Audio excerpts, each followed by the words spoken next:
신명기 37번째 시간입니다. 오늘 말씀은 신명기 22장 13절부터 30절 말씀입니다.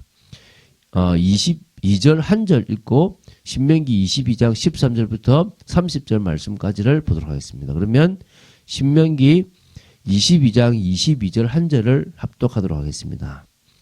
어떤 남자가 유부녀와 동침한 것이 드러나거든 그 동침한 남자와 그 여자를 둘 다 죽여 이스라엘 중에서 악을 제할지니라. 좀 무서운 내용이죠. 이렇게 동침, 강간 이런 내용입니다.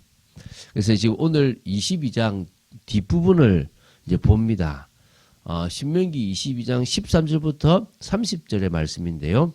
이 부분은 만약에 예를 들어서 신부, 아내의 부정이 제소된 경우에 행하는 규례, 또 그것을 이렇게 남편이 잘못 누명을 씌웠을 때 또 당하는 규례, 그리고 또 성범죄 같은 부분을 처벌하는 어떤 규례여야 되는 겁니다. 원칙적으로 보시면 되는데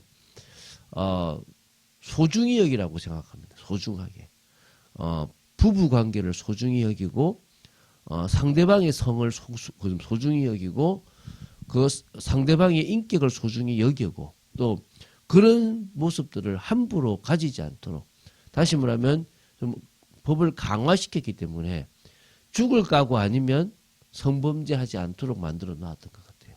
그 정도로 조금 강하게 법을 만들어 놨습니다. 그리고 그거 자체가 악이기 때문에 그 악을 제하기를 원하셨습니다. 이게 하나님께서 친히 우리를 위해서, 인간을 위해서 제정하시고 축복하신 이 결혼 또 성에 대한 부분인데, 이거는 남녀 간의 이 신뢰와 순결이라는 것을 바탕으로 유지되어야 되는 겁니다. 내가 내 아내를 믿지 못하면, 또 내 아내를 위해서 내가 먼저 순결을 유지하지 못하면 이 부부관계는 깨어질 수밖에 없거든요. 그런 부분에서 되게 참 중요한 부분입니다. 지금 너무나 이렇게 문란하잖아요. 그러니까 서울에 어디는 애인 없으면 바보다라고, 그게 바로 그러니까 가정을 가진 사람이 애인이 따로 없다면은 바보라고 하는 그런 말이 나올 정도로 심각한 시대가 되어졌거든요. 어떤 의미에서는 소중하게 여길 수 있는, 내가 가정이라는 것을 소중하게 여겨서 만들어갈 수 있는 부분들이 필요한 거죠. 좀 13절부터 좀 구체적으로 좀 보겠습니다. 자, 여기 보면 13절에 특이한 표현이 나와요. 누구든지 아내를 맞이하여 그에게 들어간 후에 그를 미워하여 라는 말씀이 나옵니다. 이게 그냥 어떤 부분에서는 갑자기 이 아내가 정말 부정해 보여서 미워지는 경우도 있겠지만 그냥 실적이 났을 경우도 있거든요. 그래서 어쨌든 그런 것들을 통칭해서 너가 결혼해서 아내가 좋아져야 되는데, 계속 사랑스러워야 되는데 미워질 경우가 있다. 근데 그것이 성적인 것과 관계되어 있다면, 그게 그 아내의 부정과 관계되어 있다면 너는 이렇게 해라 라고 얘기하는 거예요. 그러니까 물론 아내가 깨끗하다고 생각되지 않을 경우에 남자가 제소할 수도 있는 경우지만, 사실은 시작부터가 이미 믿음이 뒷받침되어 있지 않잖아요. 이런 가정들이 되게 많거든요. 그래서 이제 어떤 의미에서는 단지 육체적인 것만을 바라보지는 말라고 하는데, 그래도 최소한 그런 부분에 대한 것까지 이야기합니다. 어떤 부분에서 인간이 참 완악하잖아요. 그래서 완악한 인간이기 때문에 아내를 버리고 싶고 그냥 싫어졌기 때문에 누명을 씌워서 저 전혀 아니더라 라는 것들을 할 수 있기 때문에 이런 법들을 정했거든요. 그래서 예수님한테 모세는 이혼 정서를 써주라 그랬는데 당신은 어떻게 하냐 하니까 예수님이 너희들이 하도 악해서 아내를 버릴까 싶어서, 또 그 여자에게 피해가 갈까 싶어서 이혼 증서를 써주라 그랬지, 사실은 하나님이 맺어준 가정을 깨지 마라 그랬다라고 예수님 말씀하시거든요. 지금 정말 악하기 때문에 보호하기 위한 어떤 절차지, 하나님은 이런 가정을 만들지 않기를 원하고 한 개인이 한 사람을 정말 사랑해서 끝까지 가기를 원하신다는 거예요. 자, 그러면 보겠습니다. 남편이 아내가 처녀가 아니라고 주장하면서 이렇게 나오면 처녀의 부모가 자신의 딸이 처녀인 표를 얻어가지고 그 성문 장로들에게 보이고 누명이라고 이렇게 말하라는 것입니다. 그럼 이 처녀의 표라는 게 뭐냐면 이 결혼 첫날 밤 처녀가 최초의 성관계를 가짐으로 인해서 생기는 혈흔, 곧 이게 피 묻은 자리옷을 가리키는데요. 이게 고대 이제 고대 풍습상 처녀가 자기가 처녀임을 보이기 위해서 그것을 이렇게 간직해 두었어요. 이렇게 증거물로 나중에 그걸 가지고 나서 이렇게 그거를 이제 딱 보여주는 거죠. 이제 그러면은 이게 이제 처녀라는 것을 이제 할 수 있거든요. 그렇게 될 경우에는 남편이 잘못이잖아요. 그러면 성읍의 장로들은 그 남편을 데리고 와서 먼저 잡아 때린대요. 때리고 벌금으로 100세겔을 받아서 여자의 아버지에게 주고 평생 그 여자와 함께 살아야 되는 겁니다. 사랑해야 되는 거죠. 이미 깨어졌는데 될지 모르겠지만 어떻게 그렇게 하라는 것입니다. 그런데 예를 들어서 처녀의 표적이 없을 경우에는 어떻게 하느냐? 좀 심각해요. 그 처녀를 끌어내어 성읍 사람들이 돌로 쳐 죽이라는 거예요. 지금은 상상할 수 없죠. 근데 그때는 여자만 이렇게 피해를 보냐? 예, 그것도 문제가 있는데 어쨌든 그렇게 돼요. 그래서 그 이유가 그의 아버지 집에서 창기의 행동을 하여 이스라엘 중에서 악을 행하였기 때문에 그래서 이스라엘 가운데서 악을 제하라는 거죠.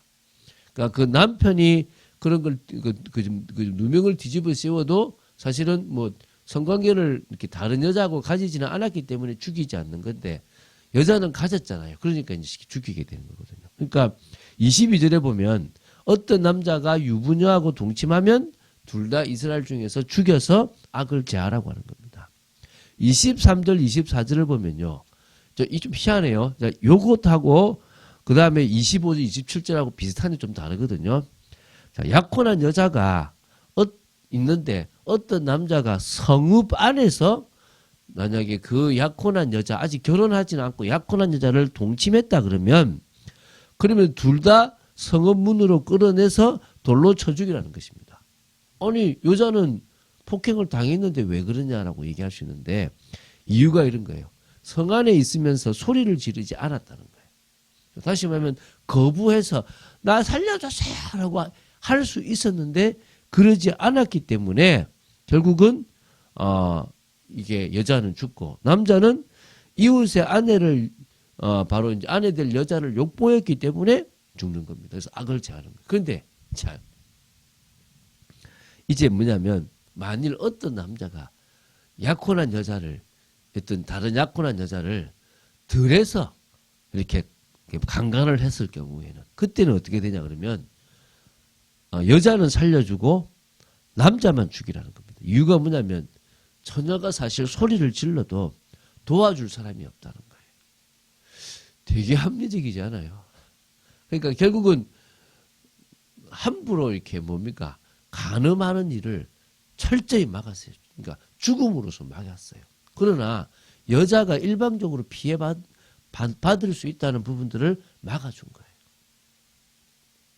자, 28절, 29절에는요.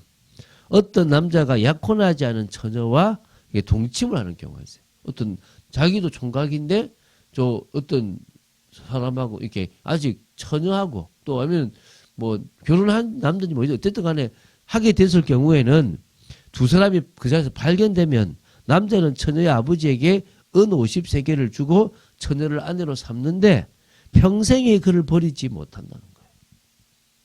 그러니까 아직 약혼하지 않은 처녀를 만약에 동침해서 강간을 했을 경우에는 데리고 평생을 살아라는 거예요. 뭐 그러니까 한마디로 그 여자를 보호해주는 측면이 있다는 거예요. 30절은 아버지의 아내를 취하면 당연히 안 되죠. 그 어머니 뻘이잖아요.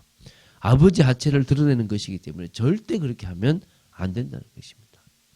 그러니까 어떤 부분에서요. 성적 타락은요. 하나님이 가장 싫어하는 거예요. 그래서 이 부분에 대해서 하나님은 철저히 막으시는 거예요. 지금 너무나 교회에서도 이게 많아요. 고린도 교회도 그런 게 많아서 바울이 서신에 그걸 쓸 정도거든요.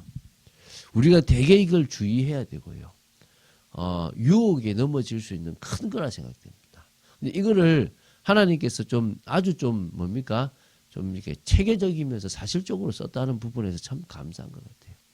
그 한마디로 그냥 내가 내 아내를 일평생 나에게 주신 하나님의 배필이라 생각하고 믿고 나아갈 수 있으면 최고라는 거예요. 그런 축복의 삶을 끝까지 살아가는 여러분 되시고, 혹시 그러는 부분에서도 용서 못할 사람이 있다면 축복기도 하세요. 하나님 앞에서 그 사람에 대해서 진짜 축복기도 많이 해서 넘어갈 수 있는 여러분 되시기 바랍니다. 그런 응답을 누린 여러분 되시기를 주 예수 그리스도의 축원드립니다. 주는 그리스도시요 살아계신 하나님의 아들이심을 고백합니다. 주님을 사실적으로 바라보고 하나님의 은혜 가운데로 들어가는 저희들 되기 원합니다. 부부가 신뢰가 바탕이 되고 순결이 바탕이 되는 그런 귀한 삶을 살아가고 정말 더 아름다운 세상, 아름다운 가정을 만들어갈 수 있는 저희들 되도록 지켜 주시옵소서. 주 예수 그리스도 이름으로 기도드립니다. 아멘.